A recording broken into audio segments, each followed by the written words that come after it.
Hey, hello there friends. How you all are doing today? So I thought to share with you a quick demo today. Actually what I am going to do is I need to recover my EC2 instance that is backed up with the EBS volume, that is Elastic Block Store. Okay. So here the challenge here for me is I don't want to change its private IP address because the private IP address of this EC2 instance is being used by the backend applications. Okay. So I hope you got the point. So without changing my private IP address, I'm just trying to recover my EC2 instance. So there are some of the steps that I have identified that we will be using in this demo. So first of all, say these are few of the steps that I have noted down. What I will be doing is first of all I will note down the public and private IP address of the EC2 instance along with the availability zone. Okay, so by now you might be aware there are two IP addresses. One is public IP address and another is private IP address that is associated with an EC2 instance. So public IP address is something that will be exposing to the internet or world, while private IP address is something for the internal use. Okay, so whenever we are changing, stopping our EC2 instance, then public IP address gets changed, but private remains unchanged. Okay, so you might be aware. So the reason why we'll be noting the availability zone is, see, we will need to create a volume, and the volume should be in the same availability zone. Okay. So after first step, what we'll do is we'll note down the EBS root volume ID, then we'll stop the EC2 instance, and then we'll navigate and create a snapshot from that volume. Okay, that root volume. Then we will create another volume from the snapshot, and finally the newly attached created volume will be attached. Okay, and at the same time we will also detach the old root volume. Then we'll start the EC2 instance. Okay, and then we'll note down the public and private IP addresses. So see, you might wonder, okay, why you are not creating the instance from the snapshot. So if I create the instance from snapshot, so that will be entirely a new instance. Okay, so the new instance will have new public and private IP address. So I don't want to do that. I just want to recover my EC2 instance without changing my private IP address. Okay, I hope you got the point. So let's get started. As you can see on my screen, this is my EC2 instance that I'm trying to recover, and here you can see this is in AP South 1B, that is the availability zone. Okay, so first of all let me note down the public and private IP addresses. So as you can see here on the screen, the public IP addresses is 65.0.139.34 and private IP address is 172.172.5.96. So my intention is I don't want to change my private IP address after recovering the EC2 instance. Okay, so I'll just note it down, the public and private IP addresses here. So this is the public IP, and let me note down the private IP address quickly. Okay, this is the private IP address. So we will validate once we recovery what is about the private IP address, whether it gets changed or not. Let's validate after recovering. Okay, now, so that is the first step. Okay, so here as per this documentation, the next step is note down the EBS root volume and stop the EC2 instance, because we need to take the snapshot of this root EBS volume. We need to stop it. So then you will say, okay, what will happen if you don't stop the EC2 instance? Okay, so see, that is also fine, that we can take the snapshot of running EC2 instance, but here what will happen is it is recommended by AWS that your instance should be in the stop state, because if that is stopped, so there would be any IOs for that volume, and we will have greater of what you say, you can say a perfect snapshot in that case. So that is the reason we may need to stop the EC2 instance in order to take the snapshot. Okay, so I will quickly check its volume. As you can see, so as you can see, this is the volume. Okay, So this is the volume, and you can see it's B7 are the last four characters of the volume ID. Okay, that is another thing. So now let me start the EC2 instance. Okay, so I will go to actions. Sorry, I will go to instance state and stop the EC2 instance, and I'll just stop it. So it is going to stopping state, and after stopping it will go to the stop state. Okay, it will take just few seconds. Yeah, okay, it is getting stopped.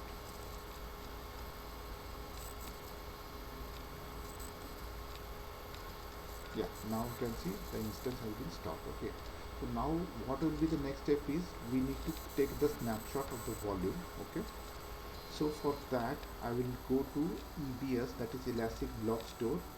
Under that we can go to volumes. As you can see, this is B7, like the volume with the ID B7 at the end is the volume that is attached to my EC2 instance. We can select this one, go to action and click on create snapshot. So what it will do is it will create exactly, snapshot is, you can say it's a kind of backup, point in time copy of that, and it will have exactly the same content whatever I have at present in my root volume. Okay, let me give it as a name, say snapshot 1. Okay, and it will be have everything the same. As you can see, encryption is not encrypted here because my EBS volume, that is original volume, is not encrypted, hence it is not encrypted. If my volume, the original volume was encrypted, then it will be encrypted. Okay, so I hope you got the point. And I don't want to give any tags, I will simply click on create snapshot. So you can see it's getting created and progress is 3%. Okay, I just refresh this, it should be under available state. Okay, you can see these are the characters, and snapshot status is pending at present. So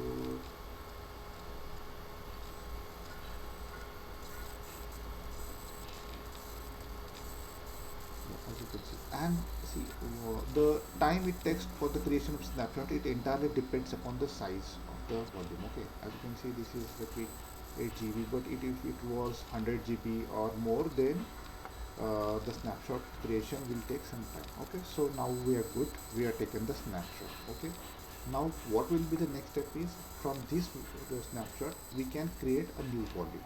Okay, for that it's already selected, I will go to actions and click on create volume from snapshot. Okay, so here you will see, guys, all this by default it will select all the features, okay, of the sim. So that volume that we are going to create from the snapshot will have the basic details. As you can see, the original volume was of 8 GB, that when we created the snapshot of with IOPS and everything.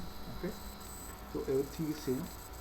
The most important thing here to remember is the availability zone, because see, we are going to attach this newly created volume to the EC2 instance, so it is very important our volume is there in the same availability zone of as of our EC2 instance. So as we have seen in the earlier step, our EC2 instance in the AP South 1B, hence I will just navigate to this and select AP South 1B. Okay, and here if I want, I can select encrypt this volume. Okay, so I can select that, but at this point I don't need. Okay, so I'll just click on create volume. I click on this one. Okay, so as you can see, volume status is okay. And I'll just give you a tip. Say if you're not sure, okay, which is the newly created volume and which is the original volume, you can just navigate here. Okay, and to your right you can see volume state.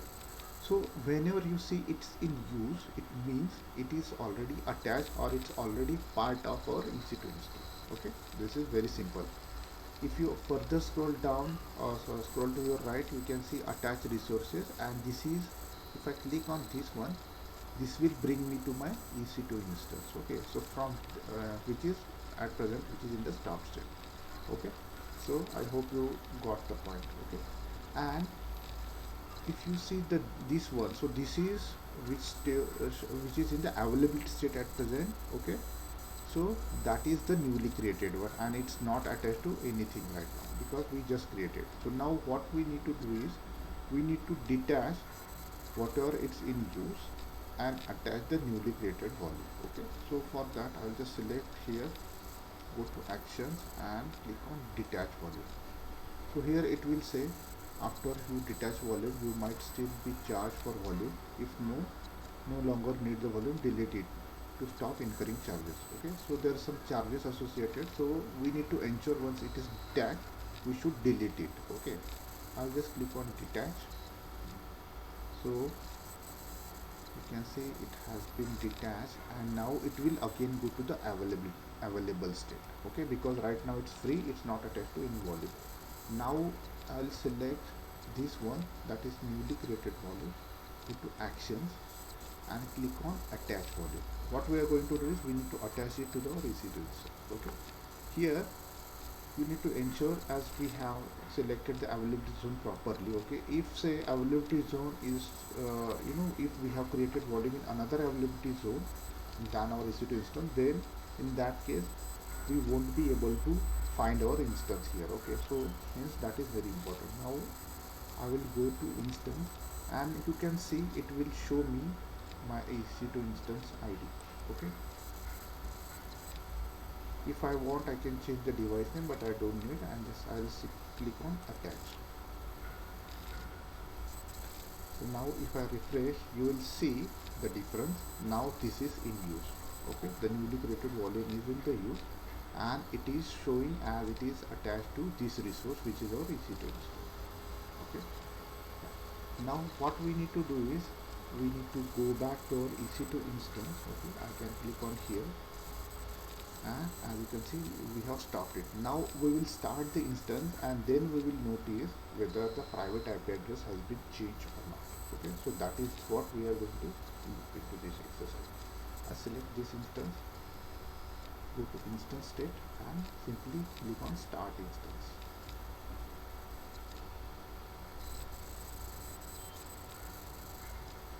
Okay, it is giving error, instance does not have volume attached. Okay, so let me just refresh this, and now let me try to start it. Instance does not have a volume attached at root. Okay, so that's what went wrong. Let me see. So here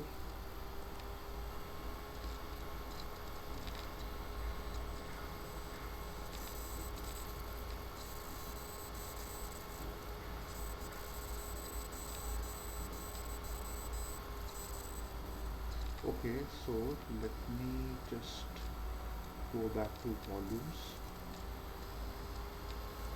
let's detach and again attach it.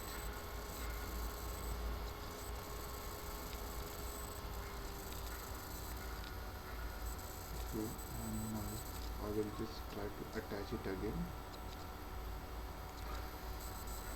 Okay, let's refresh.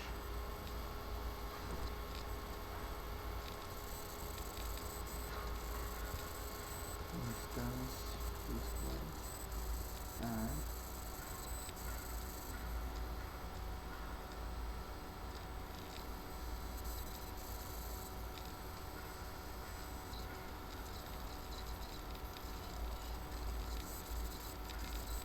let's do the name as the error was complaining as XVDA, and click on attach. Okay, so we are good now. Now I will go back to instance again, refresh. Now let's try to start it.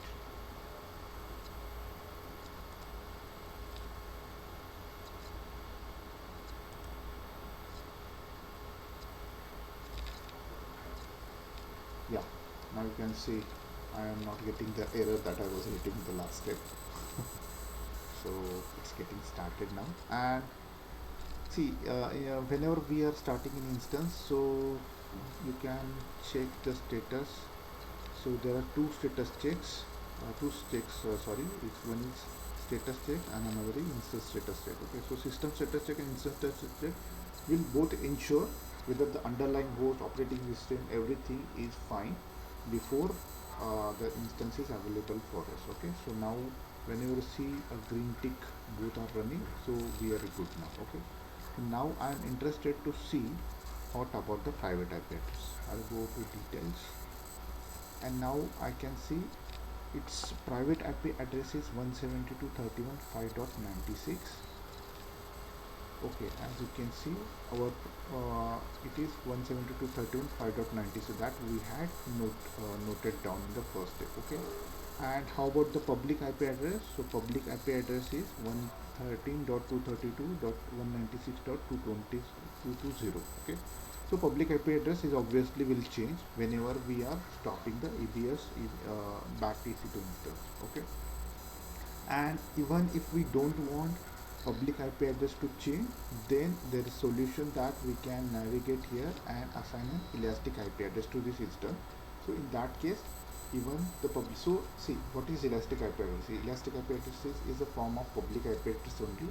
Okay, however, when we go with elastic IP addresses, it will be charged when it's not being used. It means we have assigned a public elastic IP address to the instance and then we release it. Okay, so if it is not being used, then in that case, so say if we are not using an elastic IP address that is mapped to that instance, in that case the AWS will charge us. Okay, I hope you got the point. So friends, that's it for today. This was a very quick demo that I wanted to show you. Okay, and here as you can see what we did in today's exercise is we had this AWS Amazon EC2 instance that I wanted to recover. Okay, and it had this EBS back root volume. So we can also have EBS, that is Elastic Block Store or ephemeral store. So ephemeral is something like you want something like you want to store your logs or something that is not critical, because the problem with the ephemeral is whenever we will stop the EC2 instance, so we will lose the data. Okay, so that is not the case with the EBS back EC2 instance. Okay, just for your just a quick reference. So here what we did is we had this EBS root volume that was attached, and I wanted to recover my EC2 instance without changing my private IP address and without creating a new entity. Okay, so I just stopped the EC2 instance, then created a snapshot of this volume created with the a snapshot, and from the snapshot I created a new volume that we have seen, and then I had just simply detached this one. Okay, so I just detached here, and then finally we have this volume, and we just booted from this volume, and we notice that our private IP address was not modified, and that was we had expected out of this exercise. So friends, you can also explore, and you can go through this, and if you have any queries or anything, just feel free to write in the comment section. So I'll be very happy to assist you with the queries. Okay, so thank you so much. Take care. Bye bye.